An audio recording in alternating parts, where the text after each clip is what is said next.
You're listening to The Luxury Item, the podcast on the business of luxury and the people and companies that are shaping the future of the luxury industry.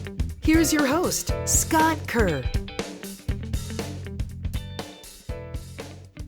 After grappling with the collateral effects of the COVID-19 crisis, the fashion industry looks to 2022 with optimism. According to McKinsey's State of Fashion 2022 annual report, fashion's recovery appears V-shaped as the industry taps into new opportunities with the digital and sustainability spaces. One brand that hopes to reap the benefits of the rebound is iconic French luxury fashion house Hervé Léger.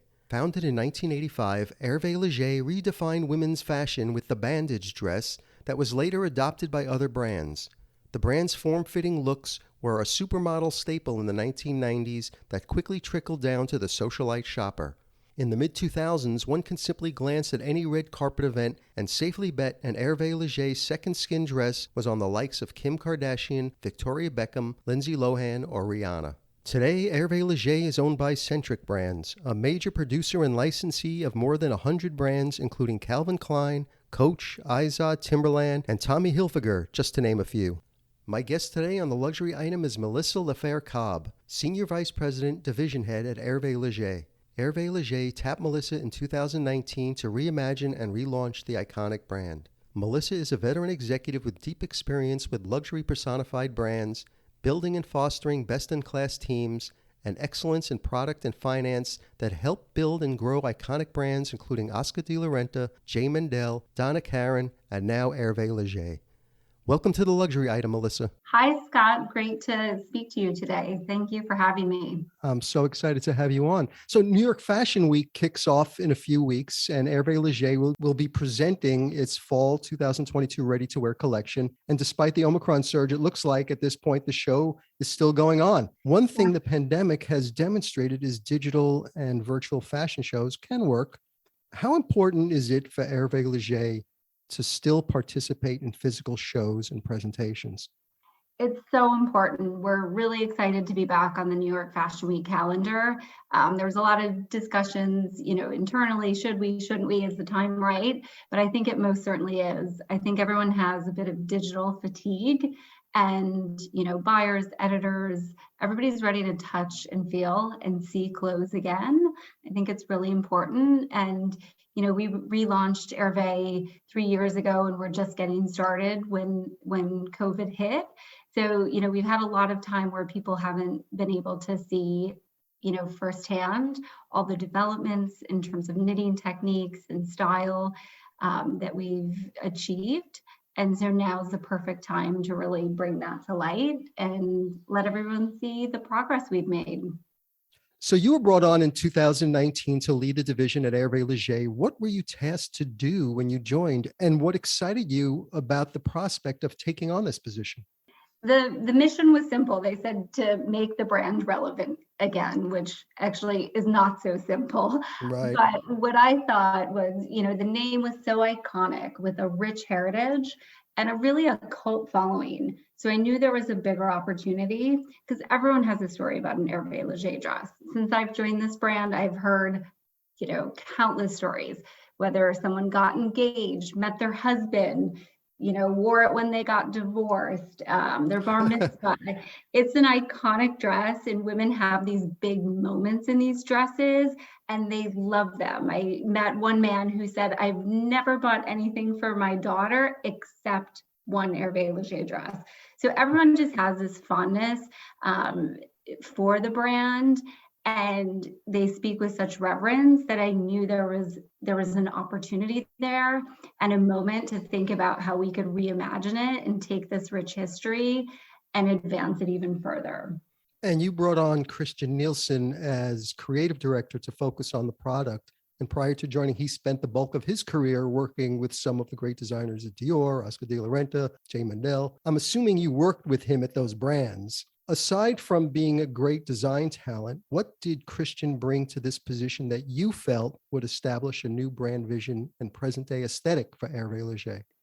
Well, I actually begged Christian to come because I knew he was one of the only people that could really transform this brand. Him and I had spent time together at J. Mendel, And Christian's just not about the dress.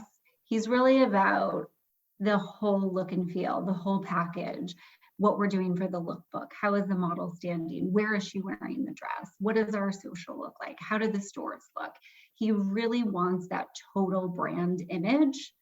And I knew that we needed to craft like not only great dresses, but a new story for this brand and to make it relevant again. So he was my must-have. I actually had to beg him for a little while. And I finally said, we have this amazing archive. So when BCBG had taken over the brand, they amassed this incredible archive. So we have dresses from the original runway, couture dresses, names on them. I mean, it's amazing. So I said, just come in and see what I have. So I hired a model. I got all the dresses, racked them up. I had music playing, and it really felt like that scene in Sex and the City where Sarah Jessica Parker is trying on the dresses and it's yes, no, and maybe. And we had so much fun seeing what there was to work with. And he loves the 90s. He loves the old supermodels. And I think it really convinced him that there was something great there. And he really wanted to be a piece of it. So I finally got him to say yes. And when was the first collection hit the runway? Spring 19, excuse me. Spring 19. What was the early feedback? It was great. I think everybody was really happy to see the brand back. The first collection was amazing. We took some nods, like the original Christy Turlington black and white kind of iconic dress he reimagined. He stripped things down in a way that I think was much more relevant. I think the designs had gotten overly complicated and heavy and very tricky. So he really pared it down. He has an amazing color sensibility, so the colors felt fresher. He redesigned all of the fringe so it was lighter and kind of loftier, and brought a lot of newness, whether it was in color or stripes. So we had a great reaction. So when you relaunched with Christian's new fresh vision on the line, did you also have a new and fresh brand story you wanted to tell customers? We did. I think, we really talked about who was she, where she was going. What we had was interesting. One of our big retail partners, when I first started, said, you have the widest age range of any brand in our store. It was from 15 to 70, which covers a lot of ground. So we had, that girl buying a dress for her bar mitzvah, and we had mother of the brides. So it was quite vast, who we were servicing. So we wanted to, you can't be everything to everybody, but we wanted to have a lot of options, introduce some newness, and make sure everything wasn't so flat. Like everything was just this flat bandage when we started.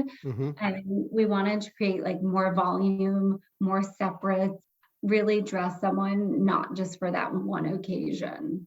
That's what from a business perspective, when I thought of how we could scale and how we can grow, if you're only dressing someone for one occasion, we needed to give her more. So we needed some day dresses. We needed different separates. So when you took over, did you already have any customer insights at your fingertips? Who were they? How they shopped? What they thought about the brand?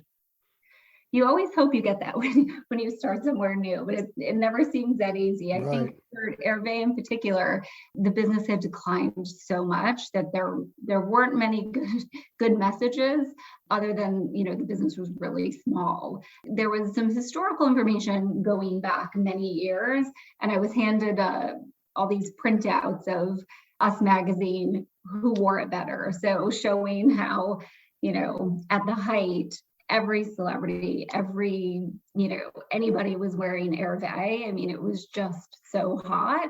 So there was that glimmer of hope with that stock of photocopies that we could get there again. Right. But we really needed to deliver something new. We just couldn't rely on, just recreating bandage dresses.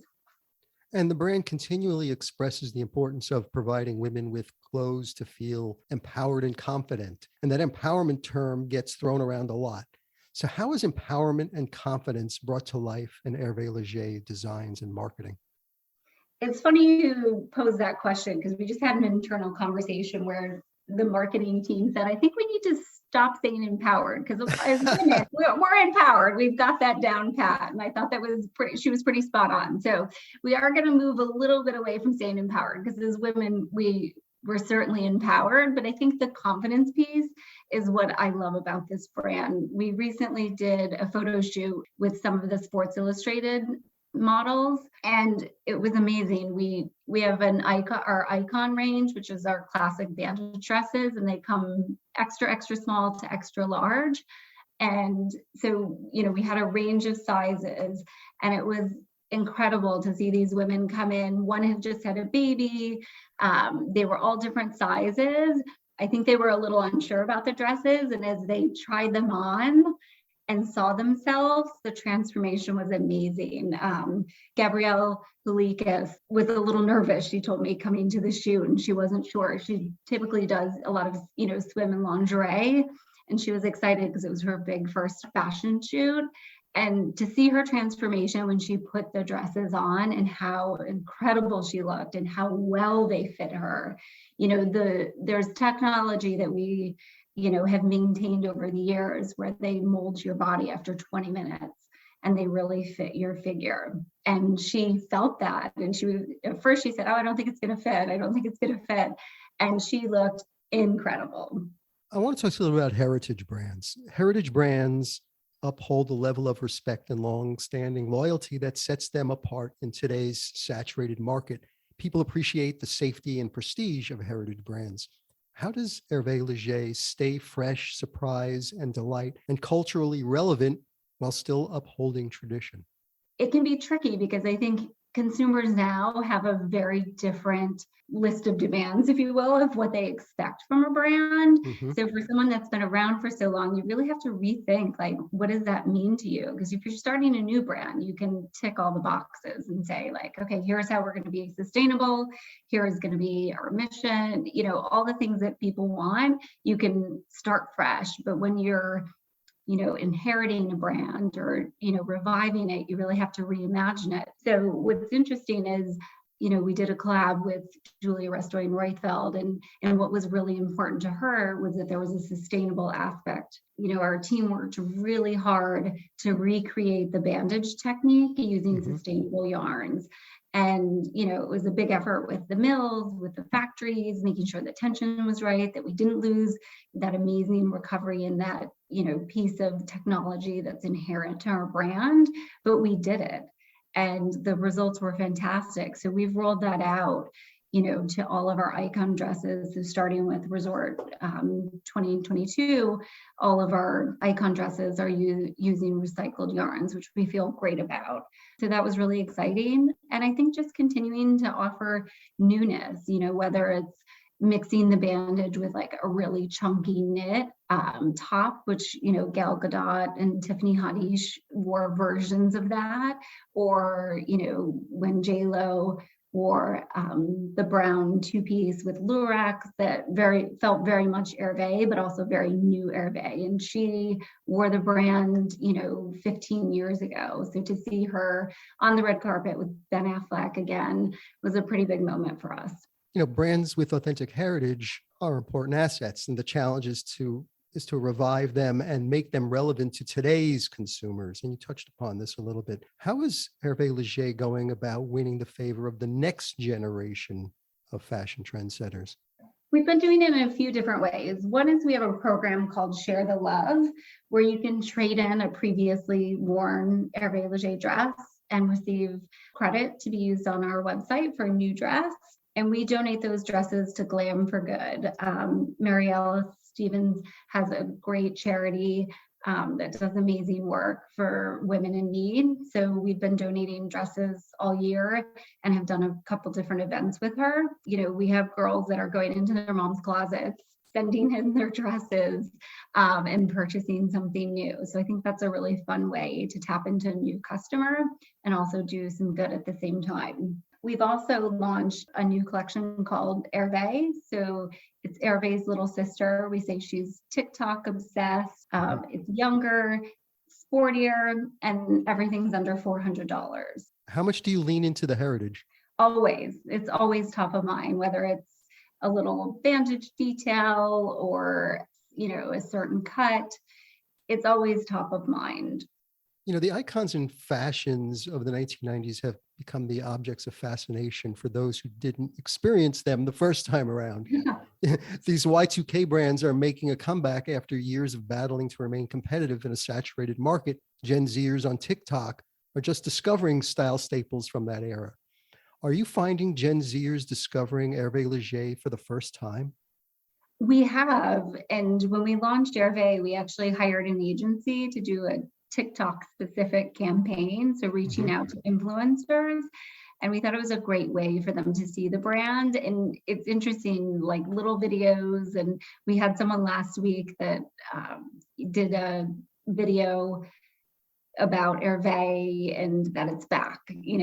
That's the big message. Hervé is back. And then you also have people looking on places like The Real and finding the dresses. So it's been interesting to see the difference between our TikTok consumer and our, Instagram or Facebook consumer. How has the pandemic influenced how we dress? I think the revenge dressing is real, and we saw a huge pickup from it. I think everybody was ready to be done with sweatpants. Nobody wanted to lounge around anymore. And I really think there was a shift in fashion, and some of it is the Y2K you were talking about. But I think, we've been in such a feminine, ruffly, Zimmerman kind of moment, and people wanted something sharper and sexier. And we just happened to be there ready at the right time. I mean, as soon as I would say like January, 2021, we started to see like incredible growth, especially online. I mean, our e-com numbers were up, 114% to last year and like 45% to 2019.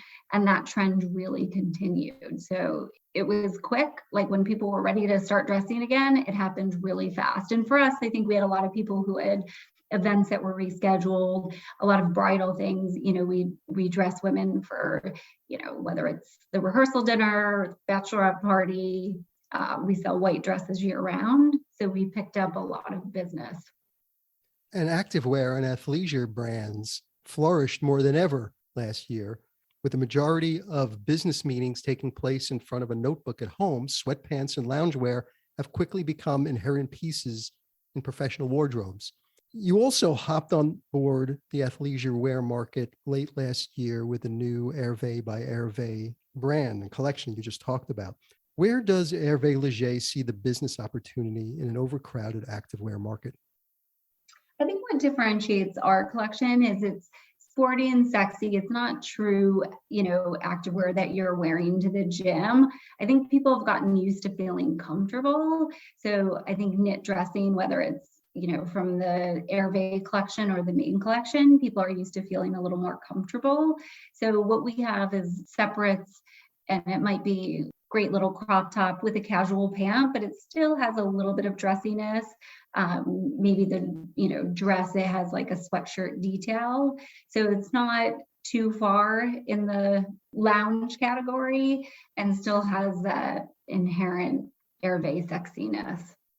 So we're excited about it, and the initial results have been great. And we think it's a big opportunity for the brand. So do you think we've reached a point of no return with more relaxed dress codes? Oh, I hope not. I think there still has to be a balance. So many heritage brands looking to stay relevant have been investing more aggressively in digital marketing, a strategy many of these brands are not even historically used to doing. What role is digital playing in re-energizing Hervé Léger? Digital was always number one for me. I mean, when I joined the brand, that was my top priority. It was really low-hanging fruit. There wasn't a lot of effort put into it, or resources. So we quickly, switched platforms, rebranded, upgraded all of the assets, and are constantly looking for new ways to do business. I mean, you need a lot of assets. You need to be reaching out to customers at all touch points. You need to deliver great customer experience. So we're constantly looking for new ways to do that. And it's paid off. I mean, right now, e-commerce is about 25% of our total business. And where would you like that to be in the next few years? I would like to get it closer to 50. That would be a really nice blend. The metaverse is opening up endless possibilities for designers, fashion and retail brands, and even consumers. And major fashion houses are already getting into the NFTs, virtual outfits, and other aspects of digital fashion. Does Hervé Léger have any intentions of playing in this space in the near future? We do. We've just started some internal meetings about it and figuring out what would be the best path forward. But I think, you'd be crazy not to look into it and figure out how each brand can play in that space and what seems right. So I know you have the Fashion Week is coming up in a couple of weeks. What else are you excited about in 2022? For 2022, I'm really excited about, we're working on our next collaboration. The one that we did with Julia was fantastic. She was such a dream to work with, and it was really successful. And we are very close to signing a deal with somebody.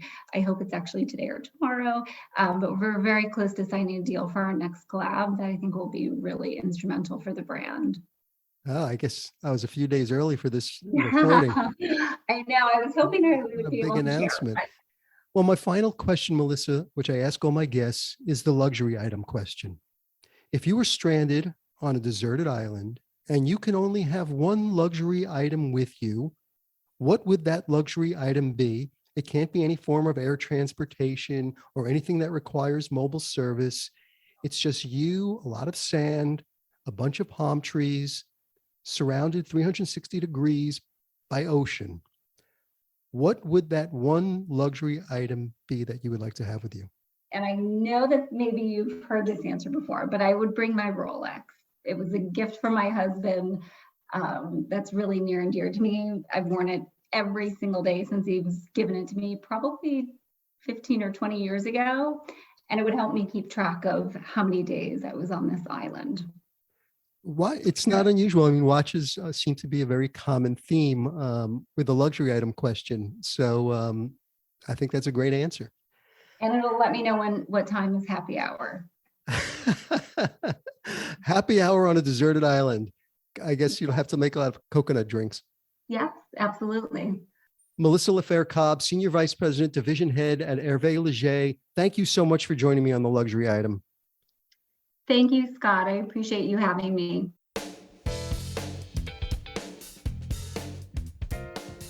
That's it for this episode of the Luxury Item Podcast. Thank you so much for listening. If you found this useful and entertaining, I would be really grateful if you can share it with a friend or colleague. I would love it if you subscribe so you never miss an episode. And while you're there, be sure to rate and review us on Apple Podcasts.